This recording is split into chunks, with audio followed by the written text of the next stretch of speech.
are officially coming into the Twilight Zone. This is the Bullhorn Betty channel. We realize when a case is scaled back, it typically means that law enforcement doesn't believe that the individual is still alive. And we know that the case in Sebastian Rogers, it was the similar scenario where the search was scaled back relatively early on in the case, and went to an investigative side of the case, but they weren't so forthcoming to let us know that it was a criminal investigation because the mom and the stepdad and everybody were being beat up so much by social media or other people online that truly believe they're responsible. Now, I absolutely believe that they're responsible for this. I truly believe that Sebastian has lost his life.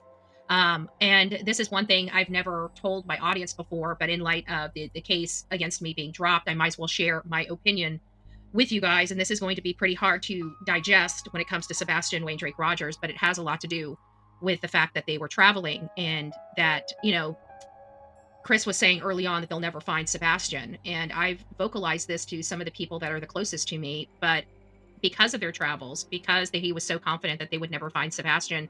You guys know I've always bounced around whether was in the river, in the water, or, in a shallow grave somewhere. But in reality, because Chris was gone for almost 17 to 24 hours, I believe that Sebastian was dismembered. And I've never vocalized that on my channel, but those close to me know that this has been my number one theory as to what happened to Sebastian since the beginning. And I know as hard as it may be to hear something like that, as shocking as it may be to hear something like that, I just felt there was awful lot of confidence from Chris early on in the case. And so it was never just about the water or the land. It was also about being scattered as well, because they were on the road so much.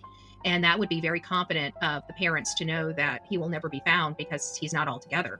And again, it's just a theory of mine. It doesn't mean that that is what happened. It's a brutal reality of what could have happened, but it's the confidence that's exuded from Christopher Proudfoot about him never being found that really has me the most concerned. It doesn't, then when you hear stuff like that coming out of the stepfather's mouth, it doesn't give you the warm, fuzzy feeling that he's alive. It has a very grim and dark reality behind those words.